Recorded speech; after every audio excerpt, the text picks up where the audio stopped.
Well, welcome everybody to session 6 of our Tough Topics Digital Conference, and we've got a few of these left. We've been going since last week, and we're so excited to be back tonight to discuss another topic. As we do every night, we want to just remind you guys of what the purpose of these conversations is. Our goal in this is to hear the perspective of someone who has some knowledge, some expertise, and some experiences that maybe we don't have, to allow that perspective to spark curiosity in us. And we believe that curiosity is going to lead to exploration and growth in your spiritual development and our own as we're just challenged through these topics.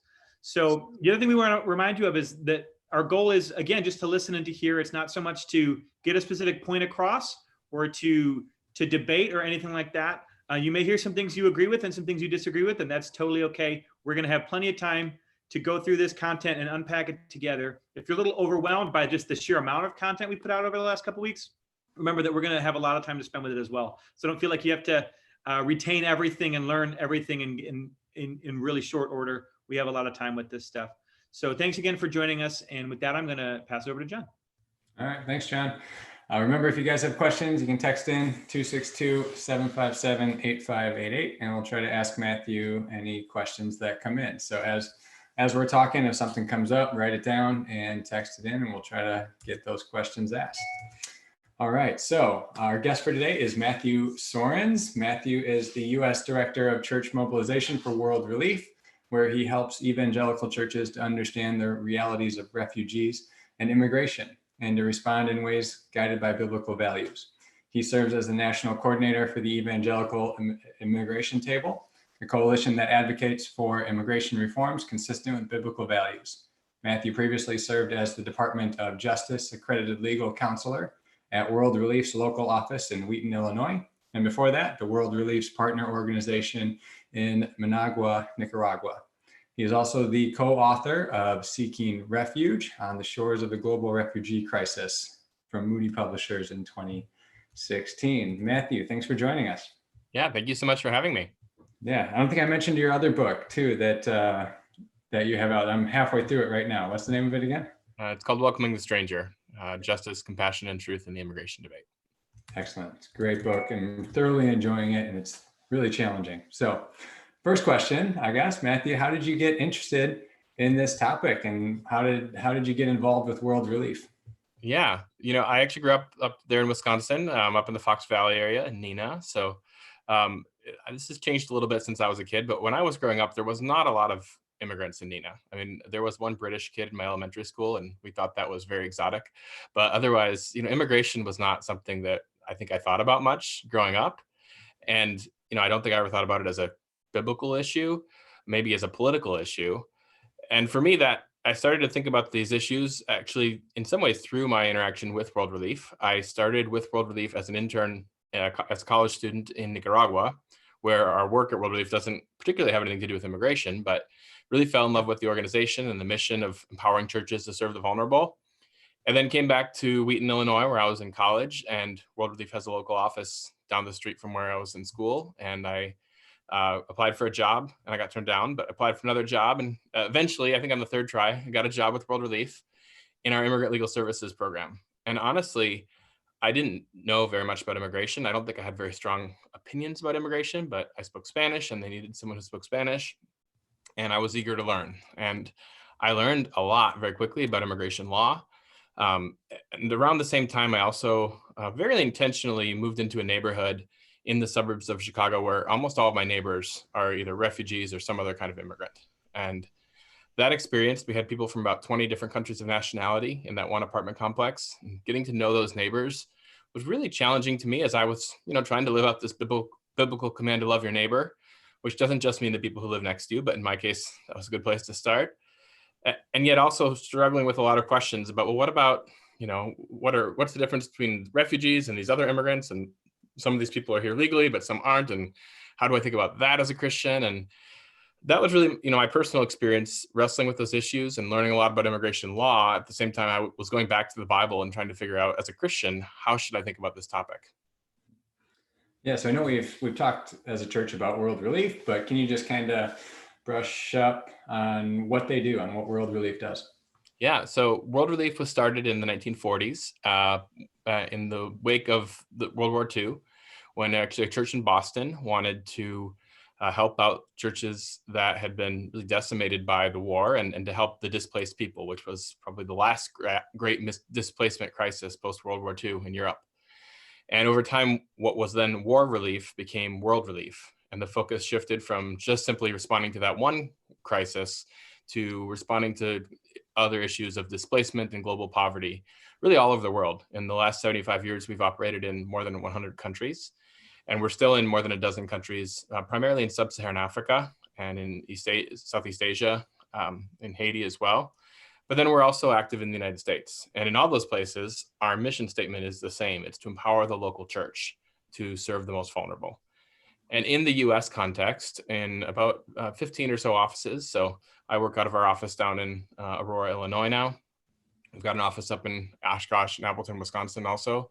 But we work with local churches to serve refugees and other vulnerable immigrants. So we're actually one of the nationally, there's 9 agencies that partner with the US State Department to resettle refugees. So when the US government decides this family or this individual are refugees, they're going to come to the United States, they let us know, hey, they're landing at the airport, would you be there to meet them? And our goal is not just to be there with our staff, but with a team from a local church who will basically walk alongside that family for at least the first several months of adjustment into a new culture, help them find a job, help them become economically self-sufficient, help them learn the language.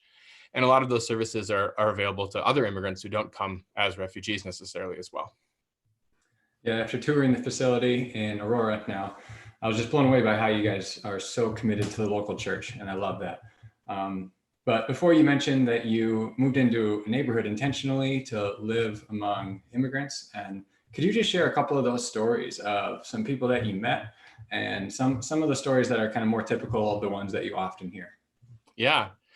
I think that the first family that I met, and this was before I moved into this apartment complex, I was a college senior, and a classmate made an announcement one day that they needed volunteers for World Relief to help, basically be friends with refugees. And a particular friend of mine was a young woman who was volunteering with World Relief and had been connected to this family from Rwanda. They had 3 daughters and then 1 son. And she basically said, it'd be great if there was a guy who would volunteer to mentor this, at the time, 12-year-old boy. And I thought, hey, I sometimes am accused of behaving like a 12-year-old. I could probably handle this assignment. So kind of naively signed up, and very quickly just became good friends with his family. And I can, to be honest, I didn't know much about Rwanda. Vaguely aware of where that was in Africa. Vaguely aware that some terrible things had happened in Rwanda back in 1994. That was actually when my friend Dennis was born. And so he was born in Rwanda, and within the first year of his life was running from the country, from the genocide that occurred there, and lived in several other countries in East Africa before, more than a decade later, being approved for a settlement to the United States.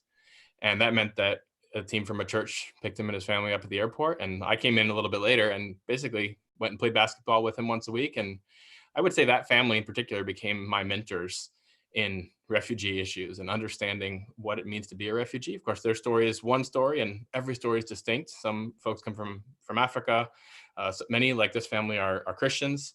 Many others are not Christians. And so there's different dynamics there as well. Some come from the Middle East, some come from Central America or from Southeast Asia. By the time I left my neighborhood, most of my neighbors, or at least the plurality of my neighbors, were from Burma in Southeast Asia, which is an interesting group. There's actually a Karen Burmese church that would meet in the apartment complex, in the apartment right below where my wife and I lived. And over the 8 years I lived there, I got married, and there's this Karen family that would host a Burmese church. I would know that church was happening because there'd be like 30 sets of shoes outside the apartment, because Burmese people don't wear their shoes inside the house. Also loud guitar music, which if it was other kind of music besides worship music, I might have found annoying, but I figured I should probably not complain about the church service happening. And I mean, some of those folks literally were at my door at one point to make sure that I know who Jesus is. And that was really inspiring to me because, frankly, I have some things to learn about following Jesus from people who, in this case, were persecuted for their Christian faith. Christians are a very small minority in Burma, but they're the majority of refugees from Burma because they've been persecuted by the Burmese military government. and forced to flee. In many cases, they waited in camps for a decade or longer before being offered the opportunity for a settlement. And then just to say one, I could say so many stories, but I also would say a lot of my neighbors were not Christians as well. I'm thinking of one particular family that were from Somalia. If you know anything about Somalia, it's a very closed country. It's a sort of country that, churches try to figure out how would we possibly send a missionary to that part of the world and not have them be harmed. And, even if they could get there, how do we keep them from being, from effectively drawing people to Jesus in a context where that's illegal or in the very serious consequences. But I think sometimes we haven't noticed that God in his sovereignty has sent people from Somalia and from various other closed countries to the United States. And I actually had one of my Somali neighbors. I remember he came to one of my friends, Josh, who lived there in the apartment complex in a different apartment and was his English teacher through World Relief. And he said at one point, "Hey, Josh, I know you're a Christian. When I was in a refugee camp in Ethiopia, I heard about this movie called the Jesus Movie. Can you get me that in my language?" This wasn't us being great evangelists at his door. This was Abdi's coming to us. He knows that we're followers of Jesus and he wants to know what that means. He's heard some things about Jesus, but he doesn't, understand fully. And, it's such a remarkable opportunity for the gospel that I'm afraid that sometimes we miss, because for a lot of American Christians, refugees or immigrants are just a political issue that we kind of stay away from. And if we do so, we miss out on this incredible opportunity to both stand with the persecuted church on one hand and to make disciples of all nations on the other. So let's keep story time going. I love hearing people's stories. Could you share a story of somebody who came across our southern border? Someone perhaps, I know you share a number in your book, somebody perhaps who came over illegally and some of their experiences that you've encountered. Yeah. Probably the first story that comes to mind, my next door neighbor, when I first moved to this complex, was a very sweet woman from Mexico. She'd been in the United States, even at that point, more than 10 years ago, had been in there at least for 25 years. So she's been in this country for a long time. Came, I think like in the early 90s. She has a different story than some of the refugees. She wasn't fleeing persecution. She wasn't being threatened with her life. Some folks coming from Central America, that would be their story.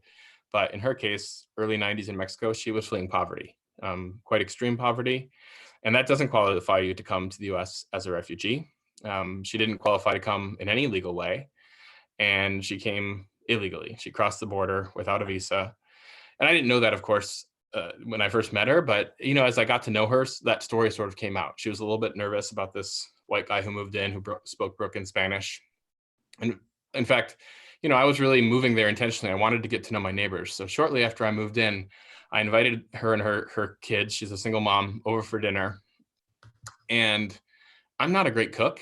And so it was actually a pretty terrible idea. And why I thought to make Mexican food, I don't know, but they were burnt enchiladas. They weren't good. She never came over for dinner again, but she started bringing me food every single night. I think that she just presumed that there was no way I could possibly feed myself. I was a single guy at the time. And literally, it's like on a daily basis, she would bring me a plate of amazing Mexican food. And she and her kids just became good friends. I started a Bible study after a while and her son became a part of that Bible study. And they became very dear friends, but I was also wrestling with, well, why didn't she come here legally? I mean, as I learned this, and I started to worry about what happens if she gets picked up at the fast food restaurant where she's worked for 25 years and is suddenly gone. And her kids, who at the time were still, quite young, don't have a parent to go back to. And those sort of things really weighed on me. And at the same time, I was beginning my work at World Relief, where I understood US immigration law in a way that I never had, previously.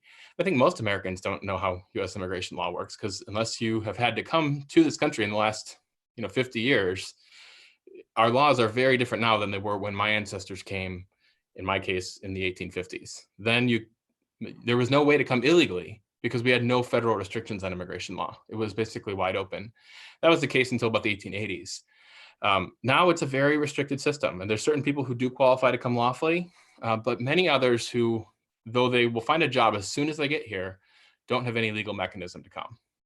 And I think that's one of the real things that really hit me was, wow, she's not relying on any governmental help. She's here to work. She's been working hard for a long time. Her kids are, she's working hard in part so that her kids finish high school and go on to college. And in fact, fast forward 15 years, your son's got a master's degree now, he's doing great.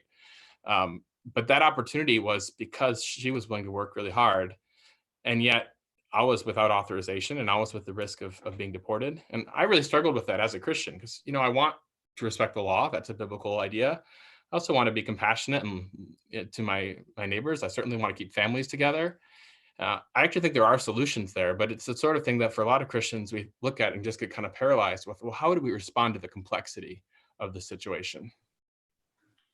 Yeah. Oh man, there's so much there. Let's kind of hone in on that for now. I was planning on going a different direction, but let's hone in on that one. So I think reading your book, the history of this is just fascinating. And I think it was super enlightening for me to hear how the changes in immigration law have come about throughout the history of our country. So can you kind of go through some of the main points in, I don't know, go back as far as you think is necessary Sure. to get to where we are today?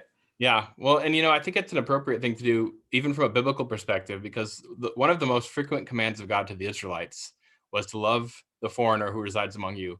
And it was usually because you yourselves were foreigners in the land of Egypt. So God had this principle for the Israelites that they should allow their own experience as foreigners in a foreign land, even generations later, to inform how they would treat those who came as foreigners into their land. And so I think for Americans who do not happen to be completely Native American, which is not very many of us, that ought to be a part of our story as well. I mean, we could all go through and talk about where our ancestors came from. As I said, mine came in the 1850s. They came from Holland. I grew up with grandparents who said things like, if you ain't Dutch, you ain't much, which I always get people to smile, but it's kind of racist if you mean it. But that's, that was our heritage. My parents still have like the wooden windmill in front of their house, and we've got some wooden shoes in the basement. But I think for a lot of Americans, that's the extent, especially those of European ancestry, 2, 3, 4 generations back. We know a few cultural things about our story, but we've forgotten precisely the part of the story that God told the Israelites not to forget, which was the hardship, which was the troubles that they went through as newcomers, even to get here, and then once they got here. Now, immigrants have come to this country basically for the same reasons since our founding, a combination of economics, fleeing poverty, drawn to economic opportunity, fleeing persecution or war, drawn to safety and freedom, fleeing repression and drawn to liberty, including to religious liberty. And those are still the primary reasons that we see immigrants coming today. What has changed a ton is where immigrants are coming from and how our laws work. So as I said, until about 1882, there were some state level restrictions, but there was no federal restriction on who could immigrate lawfully to the United States. The first restriction was actually, the first significant federal immigration restriction was the Chinese Exclusion Act, which was a law that if you would read it today, we would all be very embarrassed by. It was basically, you can come to the United States unless you're from China. And it was based on a congressional study that basically determined that the Chinese were biologically inferior to white people. As sort of a pseudo-scientific racist study of the day. So that was our first restriction. That law, by the way, was on the books until the 1940s, when the US wanted China on our side in World War II, and they were a little bit offended by this law we still had on the books. Other Asian immigrants were officially excluded till the 50s. But shortly after that, we had what we think of as the Ellis Island era. And a lot of us can trace at least one ancestor through Ellis Island between about the 1890 to 1920 or so. Huge numbers of immigrants, primarily from Southern and Eastern Europe, and not necessarily primarily Protestant, which was a shift. It was more Catholics and Jews, and that made them rather unpopular with a lot of the folks who were already in the United States, especially Protestant Christians. And so gradually you saw this anti-immigrant sentiment, which was very closely tied to anti-Catholic sentiment, rising in that era. And gradually you saw restrictions on who could come lawfully to the United States, who was allowed to even get on the boat. And that culminated in the 1920s. I should say through Ellis Island, through that whole area, more than 98% of people who showed up got in. But beginning in the 1920s, we totally reformed our immigration system. And I say we, Congress, with the signature of the president, to basically say from here on out, you need a visa to come to this country. You need permission from the US government in advance before you get on the boat. And your eligibility for a visa was going to be based primarily on your country of origin. So there was a preference for Northern and Western European countries, not for Southern or Eastern European countries, to say nothing of Africa or Asia. And that was our law for basically about 40 years, from the 1920s through 1965. In 1965, we get a whole new reform of our laws, and it's kind of started under President Kennedy, signed by President Johnson. And part of it was in the midst of the civil rights era, there was people who were saying, maybe we shouldn't have our immigration laws be so explicitly tied to your country of origin and therefore essentially to your race. So the new law said, from now on, your eligibility for an immigrant visa, we're not going back to open borders, but your eligibility for a visa will be based primarily on your family relationships. So if you've got a close relative, or employer sponsorship. And most of those visas are specifically reserved for people considered highly skilled. So if you've got a master's degree or some other advanced level of education.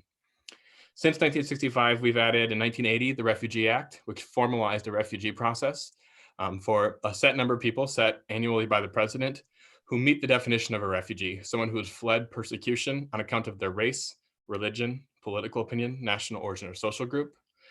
And then about a decade later, they added something called the Diversity Visa Lottery, which is an online lottery. The odds of winning last year were something like 1 in 400, so not great, but there's at least a possibility, but only if you're from certain countries. So Mexico is excluded, India, China, South Korea, the Philippines, the United Kingdom, Canada are all excluded from even entering because it's designed to make the United States more diverse. And I guess the attitude is we've got enough Mexicans and Indians and Chinese immigrants already. So those are basically how our legal system works today. That's a long answer to a short question, but obviously there's a lot more complexity to the history, but that's where we've kind of come from and where we're at right now as a nation. I think that history is super informative and helpful. Thanks for sharing that. In order to kind of help clarify things around this discussion too, can you define some terms? So like the ones that are important for the conversation. Immigrant, you already defined refugee. Things like asylum, can you kind of define some different forms of immigration that are available today too? Yeah, great question. And I think sometimes these categories sort of blur in our minds, and that's part of why some of these issues become so controversial. So an immigrant is probably the most basic term. It is someone from one country residing in another. It's basically, so that would exclude a tourist who's just here to visit Disney World, but anyone who's come to live in this country, or anyone from here who's gone to live in another country. And in the US, we have more than 40 million immigrants residing in the United States. It's roughly 14% of the US population overall, which is, I should say 45 million is a record number. 14% is not a record. So if you're looking at share of the population, we were actually above that, roughly 100 years ago at the peak of the Ellis Island era. But it is a high number, not necessarily compared to other countries, though, because Canada's about 20% foreign born. And there's other countries that are higher as well. But so that's an immigrant, one person residing in another country. In that broad category of immigrant, there's all sorts of subcategories. So for example, we've talked about refugees, people who have fled a well-founded fear of persecution on account of their race, religion, political opinion, national origin, or social group. And that's the US legal definition. It's also the international legal definition that many other countries use. Refugees who are resettled to the United States are identified abroad by the United States government, often based on a referral from the United Nations. The US government, the Department of Homeland Security, and the Department of State verify abroad that this person meets that definition. They also, of course, vet them for security concerns and health concerns and a variety of other things. And if they pass all that test, they come on an airplane. Actually, they get a loan. Their plane ticket is purchased for them, but they have to pay it back. And they fly to the United States. And then that's where an agency like World Relief or Catholic Charities or others works with the US government to help that family as they first arrive. Asylum is similar to refugee status. Asylum is also actually part of the Refugee Act of 1980. That's where we get our formal definition in the US in terms of being codified into law. Asylum says that if you reach the United States on an airplane, walking up to the border, on a boat, however, if you can get to the United States and you can demonstrate that you have a credible fear of persecution for one of those reasons under the law, then we will not send you back. We will grant you asylum. Now you can't, so it's basically people who profess to be a refugee, but you are an asylum seeker until the point that the US government determines that you indeed meet that legal definition. And not just that you meet the definition, but that you have proven it. So there's people who I think probably genuinely have a credible fear of persecution. I actually had a roommate from East Africa in this category.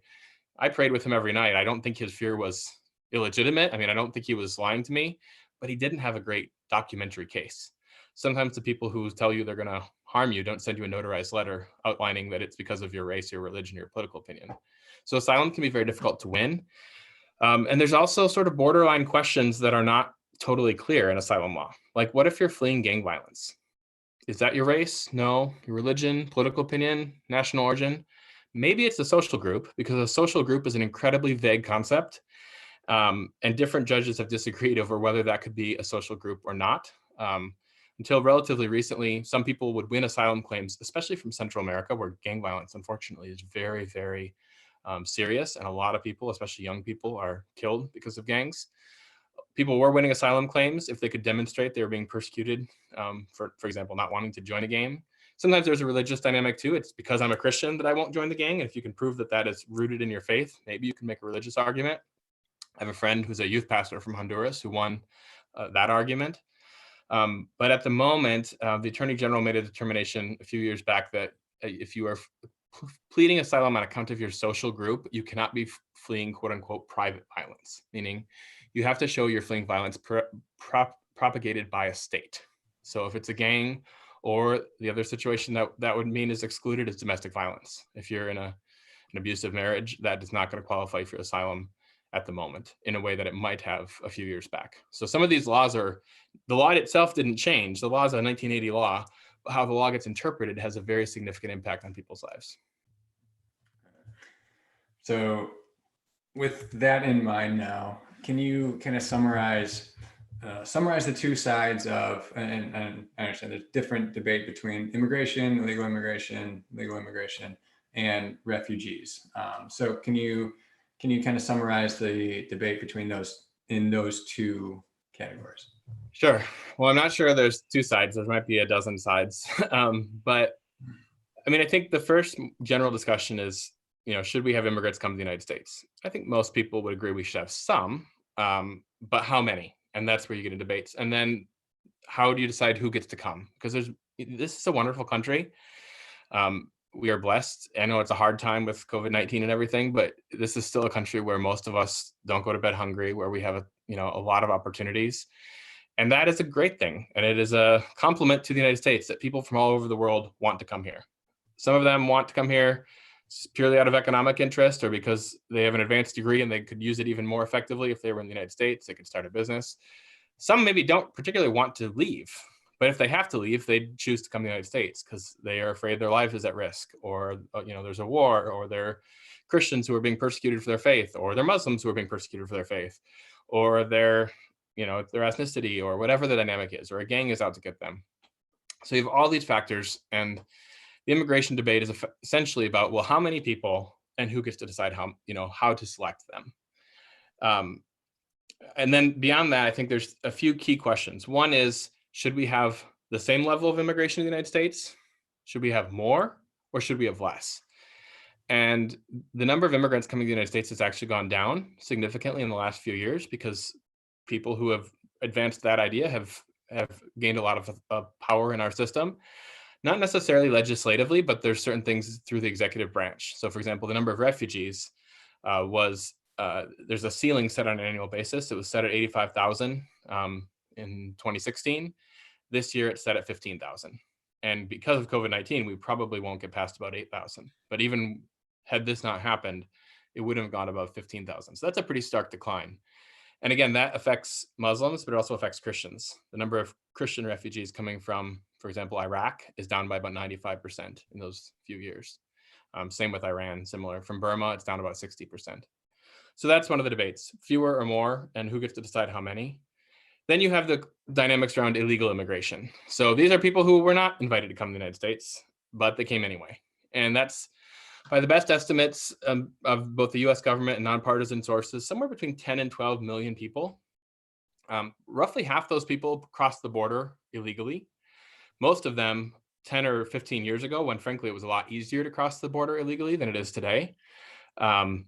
But about half of them actually did not cross any border illegally. They came into the United States lawfully, usually on a temporary visa that said, welcome to the United States to be a tourist, or on a temporary work visa for a set up period of time, and they didn't go back. It's also important to know that in part because of that dynamic, it's not just people who happen to live close to the United States. So it's not the majority of undocumented immigrants are actually not Mexican. Slight minority, nearly 50% are from Mexico, but about half and a few more are from other parts of Latin America, Central America, or South America, but also Asia, Europe, Africa, Canada. When I practiced legal services, I had clients from all those places who were not in legal status. And some of those cases, frankly, are confusing. I mean, I had people who were trying to figure out if they were here legally or not, because they really, the terms of these visas are so complex that it is not always a straightforward thing. If you snuck into the country, surreptitiously, obviously you did not come legally. But if you came in on a visa and it has all these requirements for you to comply with, it can be hard to even figure out if you're here legally or not in some cases. And the one thing I think is probably one of the most common misconceptions is the idea that those people somehow are, wanted to come here illegally or have no respect for the law. In my experience, and I go to a Spanish-speaking church where this affects a fair number of them, people are desperate to get right with the law. And that is simply not an option under the law as it exists today. It doesn't matter. I mean, part of my job as a legal counselor was to tell a lot of people that, sorry, World Relief can't help you. I mean, I ask you several dozen invasive questions and determine what your situation is and give you confidential information that, nope, you don't qualify for legal status under the law. And the best way I could serve that person is to help them understand that. But it's not a matter of go back and come the legal way. You can go back to your country of origin, usually no problem, but you cannot come back legally, usually not in a year or 5 years or 10 years. And there are some exceptions to that. That's why we go through that needle in a haystack process to see who might qualify. But I think the question then is, what do you do with those people? One side would say, deport them all. One side would say, give them amnesty, like they're here, let's just give them citizenship. In between there, I think you have some, for what my personal view is, are more reasonable possibilities, which would be, what if people came forward, acknowledged they'd violated a law, paid a fine, go through a criminal background check, which, of course, if you did kill someone, you're going to be deported if you ever get out of jail. But for the vast majority who don't have serious criminal issues, they'd be eligible to earn permanent legal status if they're willing to work for that. That's the position we've taken at World Relief. And I should say probably the fourth option is do nothing. And that's, not to be cynical, but that's what Congress has done for since the 1980s. We haven't had significant changes to our immigration laws. And the last time we did was what was closer to an amnesty policy, and it was under President Reagan in 1986. Let me say one more thing, which goes back to the first policy question. What they did in 1986 that was part of why we still have this problem today is they addressed people living unlawfully in the country. They gave them legal status in many cases. They didn't address the fundamental root problems of a border that was not fully secure or of a visa system that was dramatically out of sync with the needs of our labor market.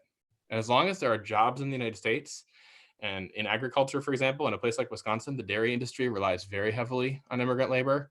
In a place like California, produce very heavily, but also construction, restaurants in a place like Chicagoland, where I live, are the kitchen of most restaurants is run by immigrants, and many of them are not authorized to be here in this country.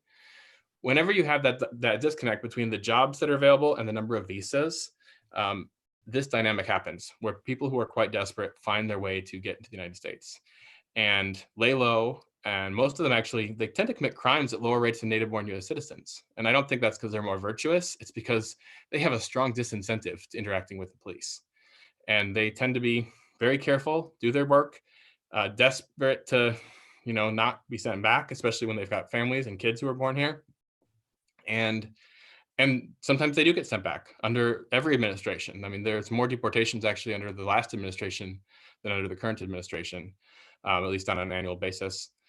But most people don't, because there's not the resources to deport 11 million people. And most Americans probably don't want the resources expended to deport 11 million people, nor the dynamic of what do you do with 4 or 5 million US born kids whose parents just got taken away. It gets really messy. And I think that's why our elected officials tend to sort of throw their hands up in the air and say this is too complicated. So now for Christians, there's a lot of different dynamics in play. There's obeying the law, Romans 13. There's loving our neighbor. There's caring for the foreigner and sojourners among us, as you mentioned earlier. And you mentioned earlier that you kind of wrestled with these concepts early on in your ministry with World Relief. So how do we balance all of these, or how have you come to peace with all of these? The first thing I would say is I don't know if I'm unique in this. Actually, I know I'm not unique because we did a survey on this and found that a whopping 12% of American evangelical Christians say their views on issues of immigration are primarily influenced by the Bible. And I know that that was true for me growing up, that I was not in that 12%. I don't think I could have told you what the Bible had to say. You just gave a very nice summary of some big picture themes. I'm not sure that most Christians have actually even noticed that the Bible has a lot to say specifically about loving the foreigner, or the alien, the sojourner, the immigrant, the stranger, depending upon which Bible translation you're reading in English. That's true, especially in the Old Testament. And often it's the foreigner right alongside the orphan and the widow as these groups who were uniquely vulnerable, whom God makes very clear he loves, and then whom he commands his people to love and to care for as well. So you've got that on one hand. You've got the New Testament command to practice hospitality, which in the Greek of the New Testament is philoxenia, literally the love of strangers, which is a rather countercultural idea. I grew up being told, stranger danger. Strangers are scary people. They're a potential threat to you. Stay away from them. And of course, I get why we send that message to kids, but I think maybe we carry that with us as adults, and sometimes even subconsciously see people who are different from us as a potential threat. But in Hebrews 13, we're told that some people, by welcoming strangers, have entertained angels without realizing it. They may be actually a blessing.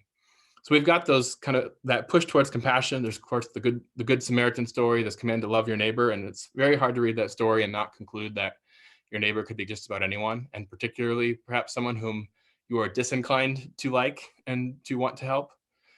But then you have Romans 13. And I would say Romans 13, which is everyone must be subject to the governing authorities. The authorities that exist have been established by God. So it gives us this principle of respecting the rule of law, the law that the state has created. I would note, sometimes we very quickly bring the conversation to illegal immigration and forget that most immigrants are lawfully present. So that Romans 13 instruction doesn't necessarily relate to a refugee who's been invited by the US government and been resettled here, or an immigrant who was sponsored by their sibling and waited 30 years and finally, or 20 years and was finally able to come, or someone sponsored by their employer. But it does, of course, relate to the roughly 25% of immigrants who are not legally present in the country. The good news, I would say, where this is less of a conflict than I think we sometimes expect it to be, is for those of us who are citizens, who are, let's say, a church as an institution.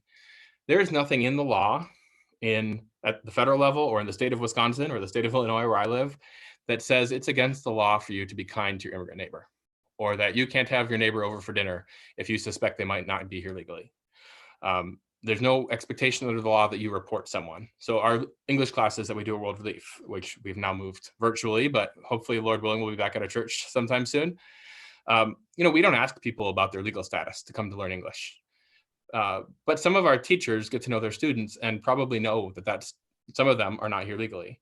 They're not breaking any law by teaching them English. There's nothing in the law that says you cannot teach people English, or at a church level, teach them Sunday school, or preach the gospel to them, or let them teach Sunday school to you, as long as there's no compensation involved. That's where you get into a black and white legal issue, is in terms of employment, but not in terms of any sort of normal ministry.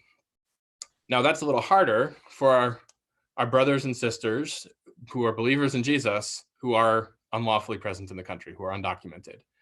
And I think it's important to know that there's a lot of those people.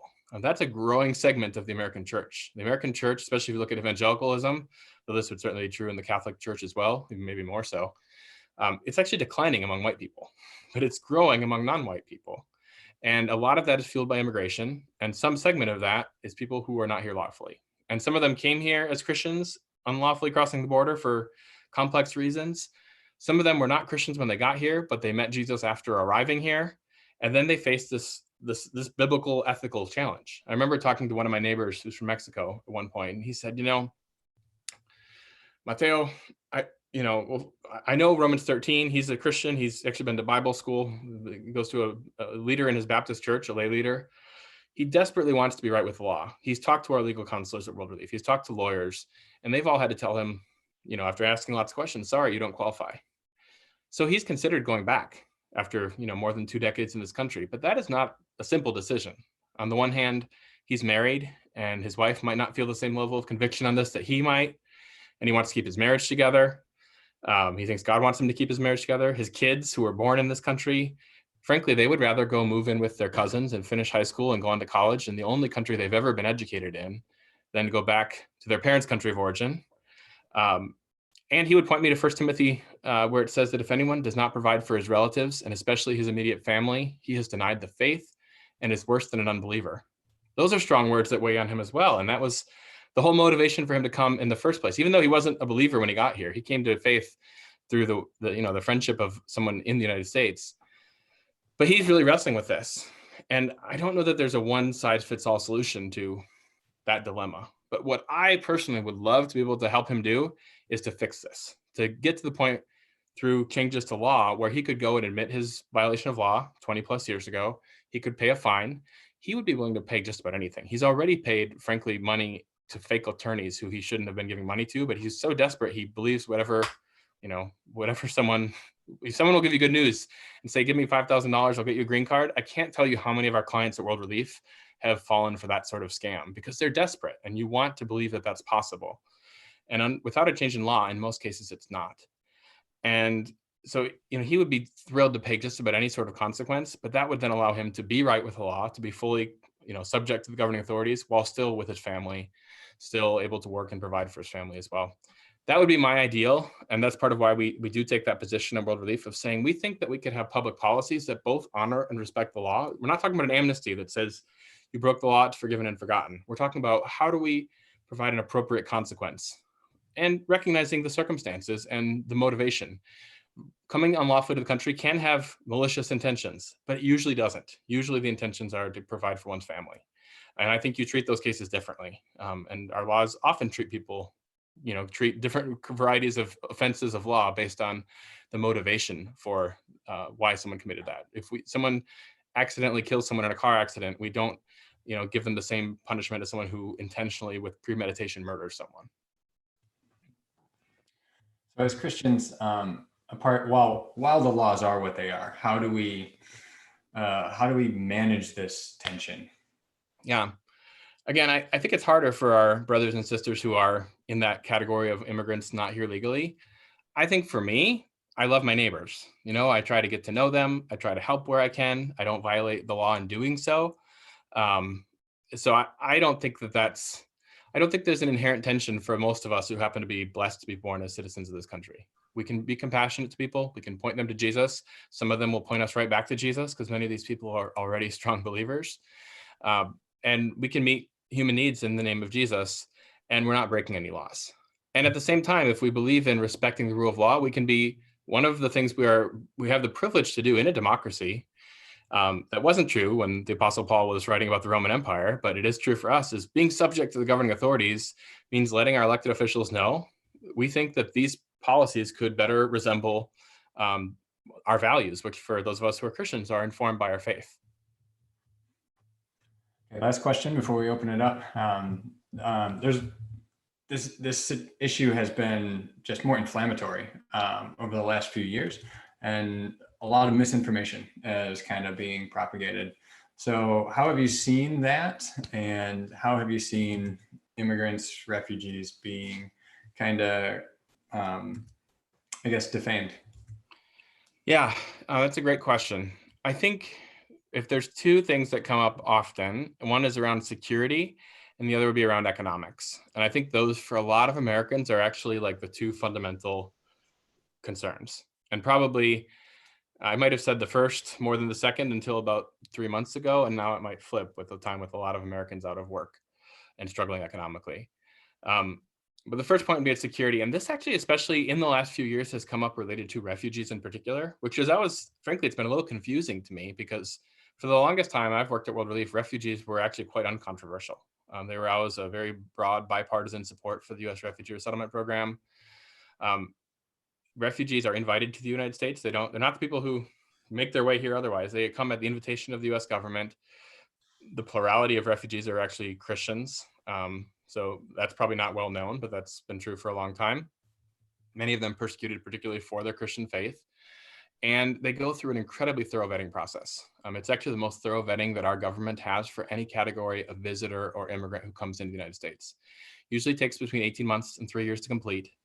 And that's just for the very small share who get selected for consideration. So there's 26 million refugees in the world today. The US might take up to 15,000 this year. Last year took like 30,000. That's basically 0.5% or less this year of the world's refugee population. So it's very selective. And of those who do go through that thorough vetting process, it's background checks and retina scans and a health exam. That process has a very successful record. Since 1980, when the Refugee Act was signed into law, more than 3 million refugees have been resettled to this country, and not a single one of them has taken an American life in a terrorist attack. That's actually a pretty astounding record for 3 million people. That's not to say it's a perfect system or that we can't look to improve it. We're always open to that. But I'm not convinced that it's a failed system in any way. It's actually a remarkably effective vetting process. Now, others would say, okay, fine, refugees, I didn't know that, maybe they're thoroughly vetted. What about someone who snuck into the country? And I would agree, that's a problem. And we have been really clear at World Relief for a long time, we ought to have secure borders. It's actually a responsibility of our government to know who's coming into the country and certainly to do everything reasonably possible to keep out anyone who would do harm.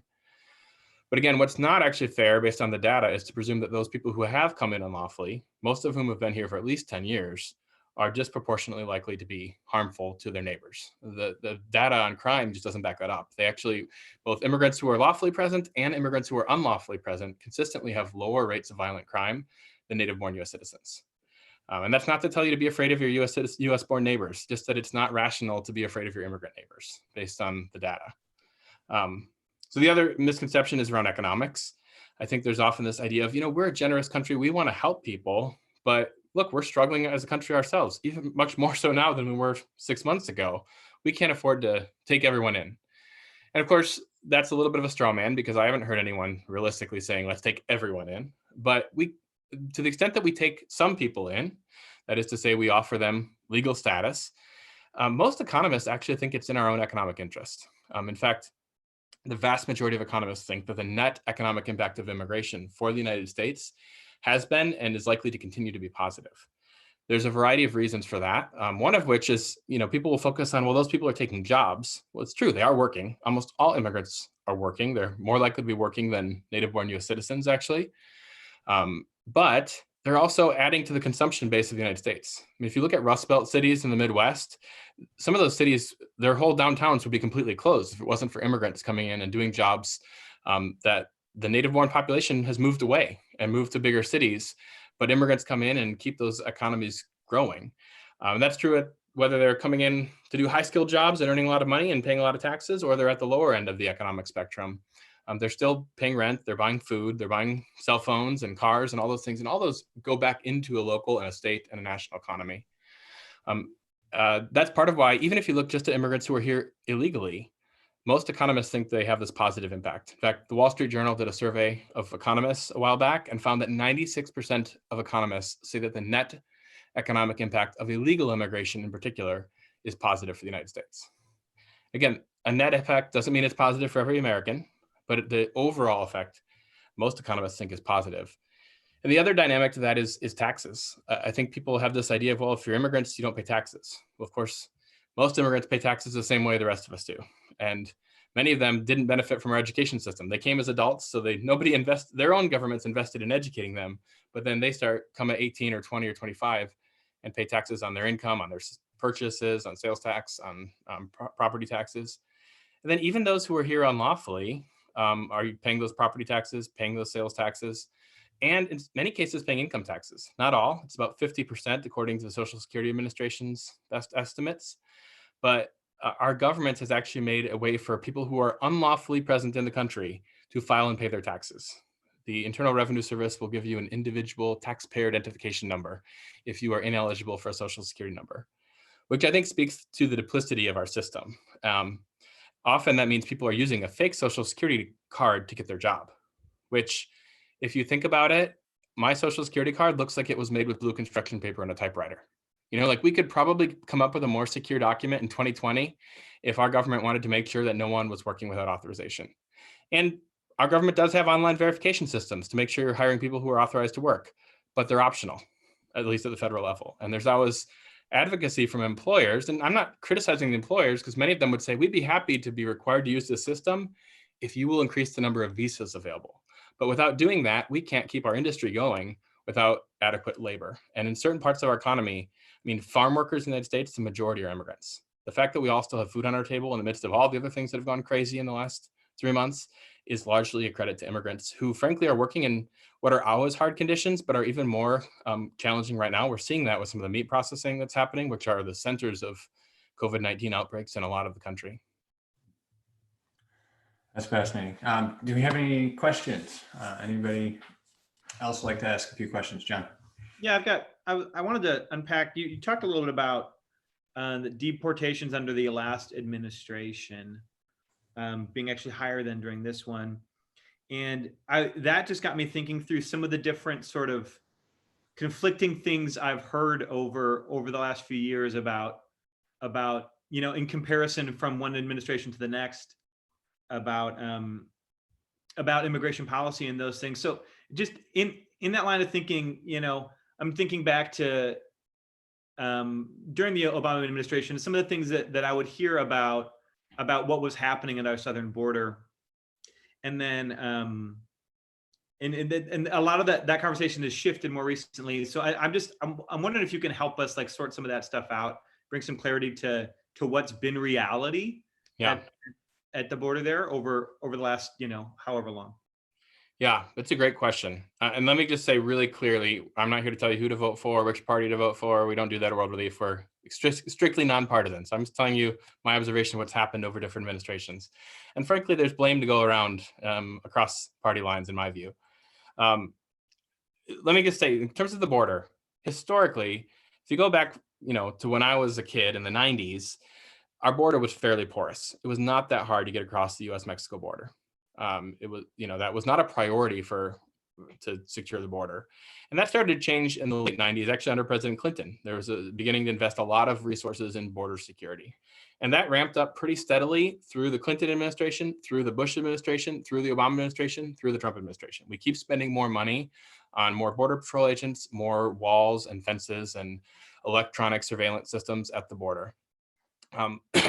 One of the dynamics that is interesting is the peak of people being apprehended crossing the border unlawfully was actually back in about 2006 or 2007, towards the end of the Bush administration.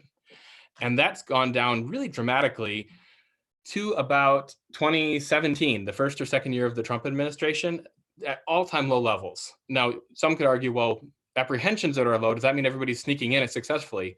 There's no reason to think that that's what's happening because we have a lot more resources at the border. So the better theory is far fewer people are trying to come.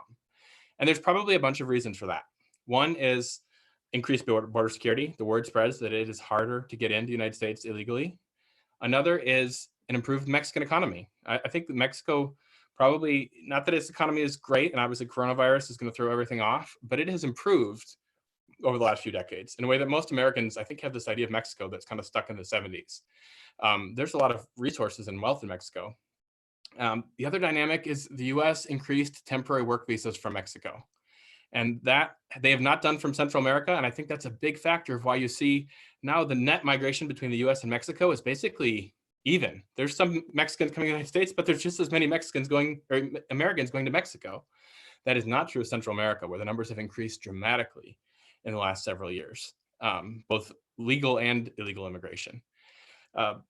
And so I think what is really interesting is we were at these all-time lows a few years ago, and then we saw these spikes just in the last couple of years. And that was largely fueled by a steep increase, not in single adults, which is used to be sort of our typical prototype of who would show up at the border, but of children and families. And most of these people, I don't know most, but certainly many of these people were requesting asylum. So again, it's complicated because people will say, well, they're immigrating illegally to the country.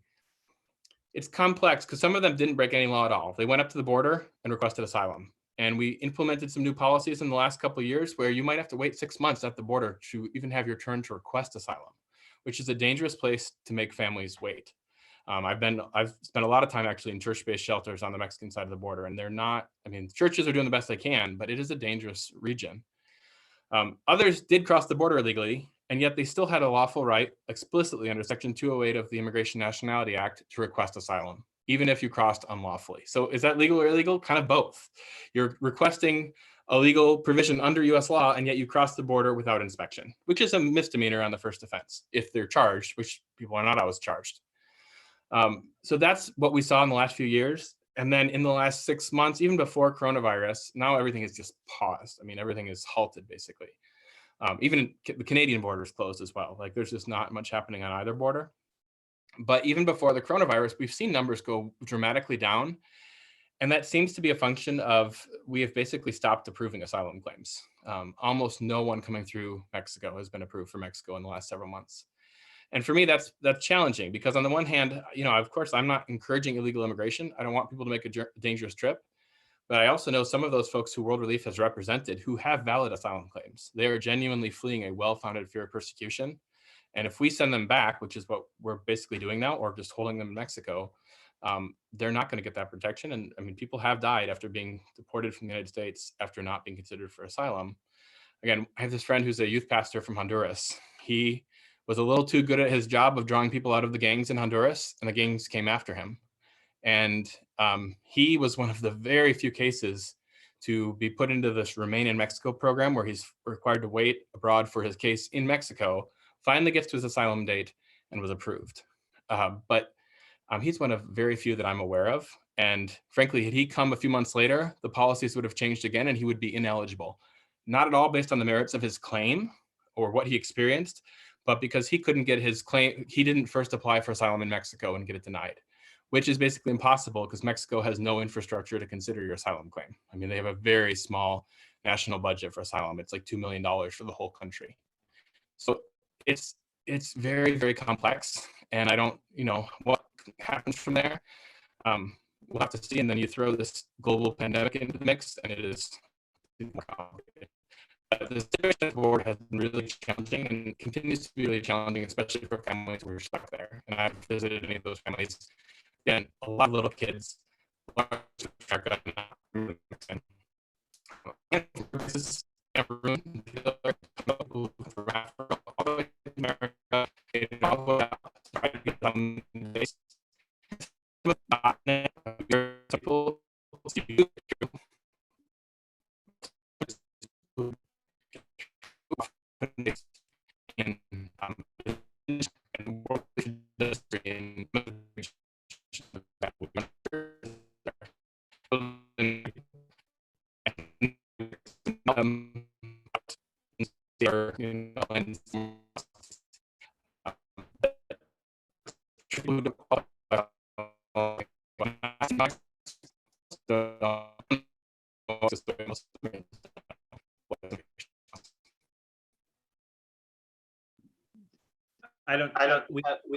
We might have lost the back half of that answer.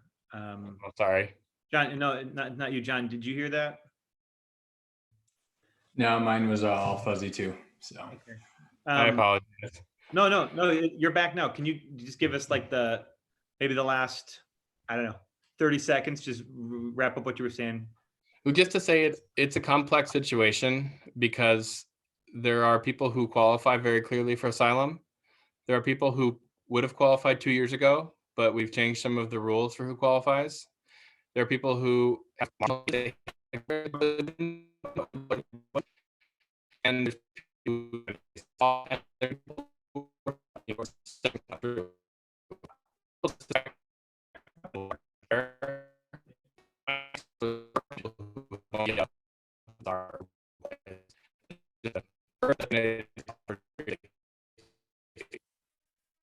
Am I coming through? It was a little better, and then it struggled again. We're getting close to the end here. No, it's great. This has been awesome. I think we can gamble and try a couple quick questions and see how those go in.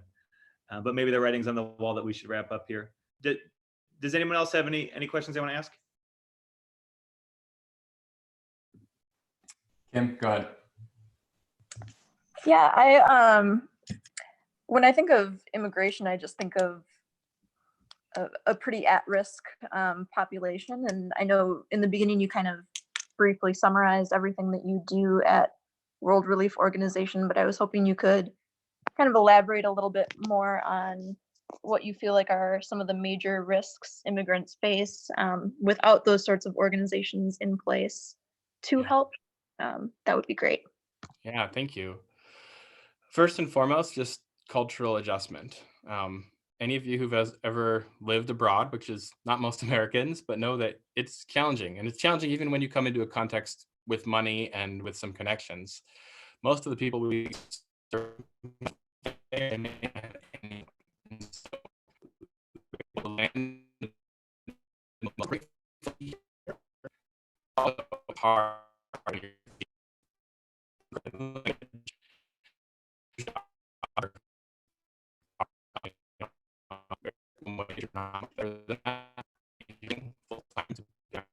Hey, Matthew. It started good again, and it started to struggle again. So I'm so sorry. no, it's okay. It's tricky because whenever we start talking to you like this, you come back. So it's like trying to take your car in to get fixed, and you can't recreate the problem or something. But I can see on your faces when it's like, oh. reading the room a little bit, right? Yeah. So I think we should wrap up. This has been just wonderful, and we're at an hour as it is. So this is good timing. John, maybe you can follow up an email with him, and we can get an answer to that question, because that's a great question, and we can kind of pass that along to people as we continue to unpack this stuff. But John, anything else you want to say to kind of take this home? No, I think that's it. Yeah, I'd love to hear your answer to that question. We'll either just post it or talk about it later. But yeah, thank you so much, Matthew. Appreciate all of your insight and all of your work that you do. We're so grateful for you joining us. So thanks. Yeah, thank you guys so much. It's great to be here. If you can hear this, I mean, we do talk about a lot of what we do at worldreliefdupage.org, and we are really grateful for Lifebridge and just the support you've been to us as well. Absolutely. Happy to partner with you guys in this ministry. So if you guys have questions, message us. We'd love to kind of work through this, and we're going to be unpacking this theme more and more over the coming weeks. But yeah, this has been great. Thank you so much, Matthew. And yeah, we'll be back tomorrow night. Thanks, everybody. Thank you all.